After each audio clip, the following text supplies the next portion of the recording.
कई साल पहले बोले बंदा ऐसे आया, रात को लड़का था कोई ऐसे कर दिया, बोला मैंने तो ऐसे कहा ना डंडा निकालो भाई कहाँ है, किसी दिन भाग गया, बताओ वो क्या फिर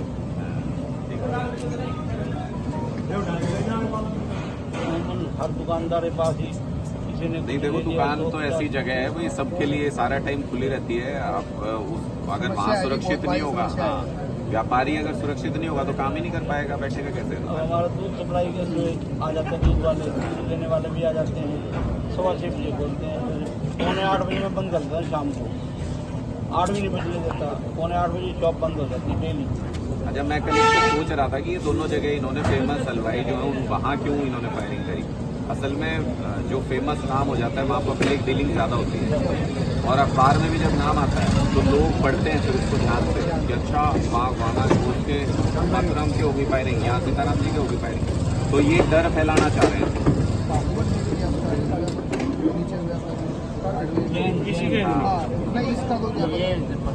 नहीं, वो डिफरेंट मामला है वो। ये क्या है ना, ये दोनों सेम एक ही गैंग कर रहा है, और ये डर फैलाना चाह रहे हैं कि भाई लोग ज़्यादा से ज़्यादा पढ़ें हमारी खबर को, और उनके दिमाग में बैठे भाई जिससे फिरौती मांगे आगे चुपचाप कर देते हैं। जबन मोर्ची वो गोहाना वाले जन है वो पकड़े गए थे लोग, बावजूद उसके यहाँ सापला में एक्टिव है, यानी मतलब गैंग पे नहीं कोई नकीर नहीं कसी गई है, बिल्कुल भी 2 आदमी पकड़ने के बाद काम कोई बात बनती है, पूरा का पूरा गैंग होता है। एक गैंग में से आपने 2 आदमी पकड़ लिए, फिर तो आप में इतनी वो होनी चाहिए ना कि उनको रगड़ के पूछो, सारा गैंग बाहर आ जाना चाहिए था अब तक।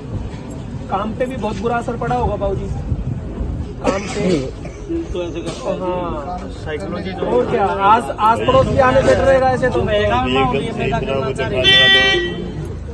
आदमी अब हालांकि सिक्योरिटी है सब कुछ, फिर भी जो है ना कुछ तो काफी है। और क्या काम पे फर्क पड़ा इससे? अभी कोई ऐसी विशेष बात तो नहीं है, आ रहे तो वैसे ग्राहक तो आ ही रहे हैं,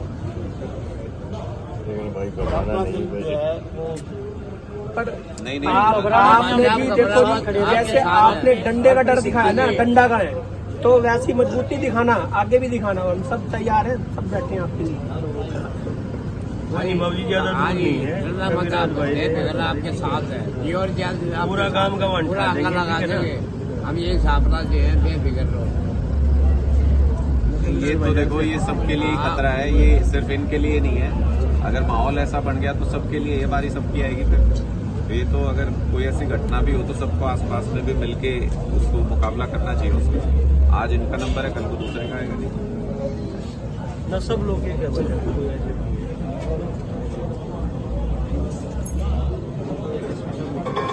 बस यही बोला है। प्रवीण जी भी तो 2 दिन का टाइम दिया, 2 दिन में कुछ कार्रवाई करके ठीक है। आ जाना प्रवीण जी, आ जाओ। आओ भाई साहब, कोई नहीं बैठो फायरिंग का मामला हुआ। देखिए बहुत दुर्भाग्यपूर्ण है कि पूरे हरियाणा के अंदर एक के बाद एक इस तरीके की घटनाएं हो रही हैं। ये तो बिहार में कभी कानून व्यवस्था की स्थिति हुआ करती, और वैसा अराजक माहौल यहाँ पैदा करने की कोशिश की जा रही है। गैंग्स पनप रहे हैं लगातार, ऐसा माहौल बनाने की कोशिश कर रहे हैं कि प्रदेश के किसी भी व्यापारी को ये पर्ची भेज दें कल को इस गैंग के लोग, तो वो डर के मारे पैसा दे दें। और बिना पुलिस की मिलीभगत के, बिना पुलिस की नाकामी के ऐसा संभव नहीं है, क्योंकि गोहाना में इस तरीके की सेम वारदात हुई, वहाँ पे फिरौती की मांग की गई, यहाँ इस तरीके की वारदात हुई, यहाँ भी पर्ची फेंक के गए। ये एक माहौल क्रिएट करने की कोशिश हो रही है। जब गोहाना के अंदर कह रहे हैं 2 लोग पकड़े गए थे, तो फिर उसके बाद पूरा गैंग नेस्तो नाबूद क्यों नहीं हुआ? इसका मतलब पुलिस ने इन्वेस्टिगेशन ठीक से नहीं किया, इसका मतलब पुलिस ने अपना काम ठीक से नहीं किया।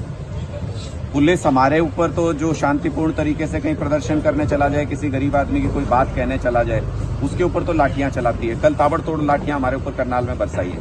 ये जो गैंगस्टर हैं, ये जो अपराधी हैं, ये जो परेशान कर रहे हैं हरियाणा के गरीब लोगों को, हरियाणा के व्यापारी को, हरियाणा के आम लोगों को, उनके ऊपर पुलिस की सख्ती कहाँ चली जाती है? उनके ऊपर सख्ती क्यों नहीं हो रही है?